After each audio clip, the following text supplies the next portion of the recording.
আসসালামু আলাইকুম রহমতুল্লাহ। সুপ্রিয় ষষ্ঠ শ্রেণীর শিক্ষার্থীবৃন্দ, আজকে তোমাদের গার্হস্থ্য বিজ্ঞান বই প্রথম অধ্যায় গৃহ ও গৃহ পরিবেশের প্রাথমিক ধারণা পৃষ্ঠা 10 এর সৃজনশীল 1 এবং সৃজনশীল 2 এর নমুনোত্তর সম্পর্কে আলোচনা করব। প্রিয় শিক্ষার্থী, চলো শুরু করা যাক। সৃজনশীল 1। রায়ানের মাকে কিছুদিন পর পর রায়ানের জন্য খাতা, পেন্সিল, রাবার, খেলার বল কিনে দিতে হয়। একদিন খেলার মাঠ থেকে ফিরে রায়ান তার ব্যাট, বল, জুতা ছড়িয়ে ছিটিয়ে রাখলে তাতে হোঁচট খেয়ে তার ছোট বোন রূপার কপাল কেটে যায়। ক নং প্রশ্ন হচ্ছে শিশুর জীবনের প্রথম পরিবেশ কোনটি? খ নং প্রশ্ন হচ্ছে প্রাথমিক চিকিৎসা বলতে কি বোঝায়? গ নং প্রশ্ন হচ্ছে রায়ানের কোন অভ্যাসের জন্য রূপা ব্যথা পেল, ব্যাখ্যা করো।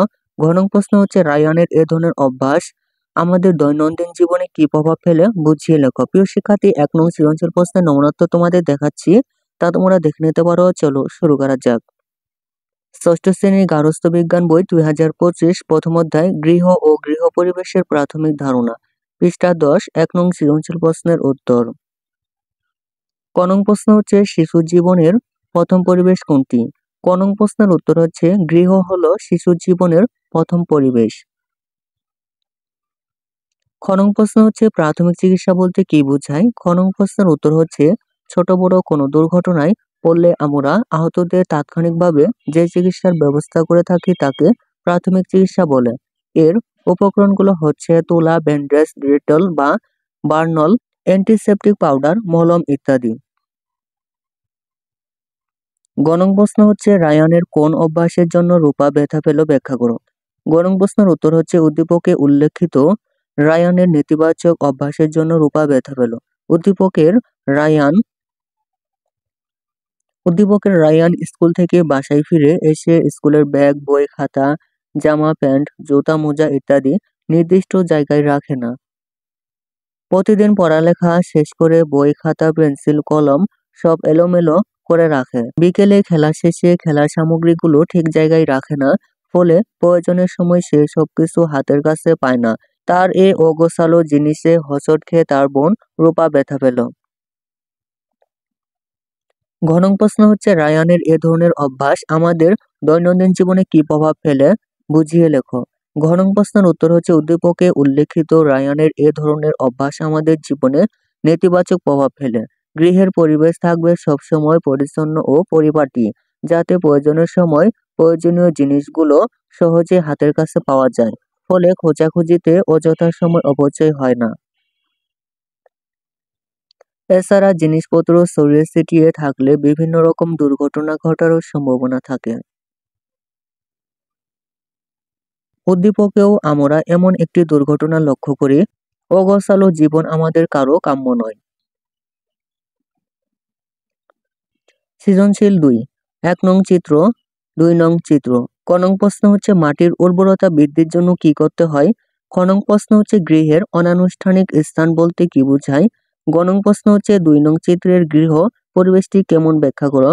ঘ নং প্রশ্ন হচ্ছে 1 নং চিত্রের গৃহ পরিবেশটি পরিবেশের সদস্যদের সুস্থ বিকাশের জন্য প্রধান অন্তরায়, বুঝিয়ে লেখো। প্রিয় শিক্ষার্থী, 2 নং সৃজনশীল এর নমুনা তো তোমাদের দেখাচ্ছি, তা তোমরা দেখে নিতে পারো। চলো শুরু করা যাক।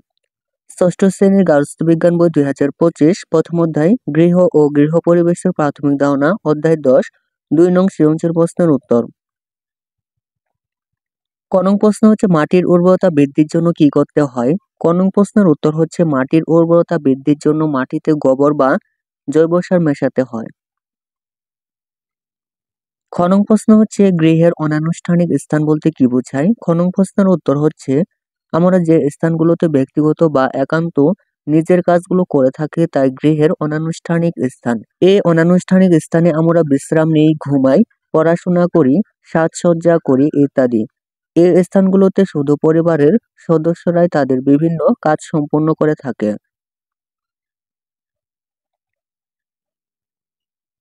গ নং প্রশ্ন হচ্ছে 2 নং চিত্রের গৃহ পরিবেশটি কেমন, ব্যাখ্যা করো।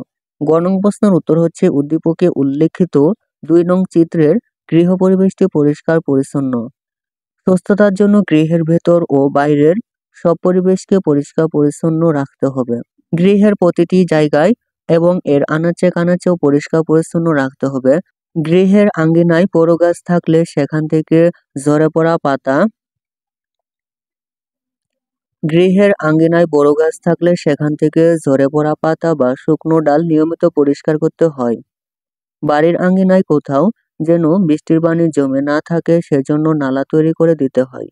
পরিষ্কার পরিচ্ছন্ন একটা গৃহই পারে আমাদের শারীরিক সুস্থতা ও মানসিক তৃপ্তি দিতে। ঘ নং প্রশ্ন হচ্ছে, ১ নং চিত্রের গৃহ পরিবেশটি পরিবারের সদস্যদের সুস্থ বিকাশের জন্য প্রধান অন্তরায় বুঝিয়ে লেখো। ঘ নং প্রশ্নের উত্তর হচ্ছে, উদ্দীপকে উল্লেখিত ১ নং চিত্রে অপরিচ্ছন্ন গৃহ পরিবেশ প্রদর্শিত হয়েছে, কিন্তু শারীরিক সুস্থতা ও মানসিক তৃপ্তি বজায় রাখার জন্য গৃহের ভেতরের মতো বাইরের স্থানগুলো নিয়মিত পরিষ্কার পরিচ্ছন্ন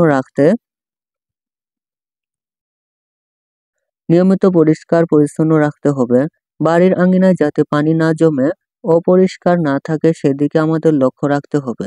কারণ এসব জায়গায় অপরিষ্কার থাকলে সেখানে মশা মাছি ডিম পাড়ে, বংশ বিস্তার করে, ফলে সহজেই রোগ জীবাণু ছড়িয়ে পড়ে। এরকম অস্বাস্থ্যকর পরিবেশে মানুষ ম্যালেরিয়া, ডেঙ্গু জ্বর, ডায়রিয়া, টাইফয়েড ইত্যাদি নানা রকম রোগে আক্রান্ত হতে পারে। আঙিনায় ঝোপঝাড় থাকলে সেখানে পোকামাকড়, ইঁদুর ইত্যাদির উপদ্রব হবে। উপরিউক্ত আলোচনা শেষে বলা যায়, অপরিচ্ছন্ন গৃহ পরিবেশ পরিবারের সদস্যদের সুস্থ বিকাশের জন্য প্রধান অন্তরায়। কথাটি যথার্থ ও সঠিক। প্রিয় শিক্ষার্থী, এই ছিল তোমাদের ষষ্ঠ শ্রেণীর গার্হস্থ্য বিজ্ঞান বই প্রথম অধ্যায় গৃহ ও গৃহ পরিবেশের প্রাথমিক ধারণা, পৃষ্ঠা 10 এর সৃজনশীল প্রশ্নের নমুনোত্তর। প্রিয় শিক্ষার্থী, ধারাবাহিকভাবে অন্যান্য সকল বইয়ের নমুনোত্তর পেতে চ্যানেলটির প্লেলিস্ট চেক করতে পারো। প্রিয় শিক্ষার্থী, তুমি যদি আমার চ্যানেলটি এখনো সাবস্ক্রাইব করে না থাকো তাহলে আর দেরি না করে এখনই চ্যানেলটি সাবস্ক্রাইব করে পাশে থাকতে পারো। ধন্যবাদ।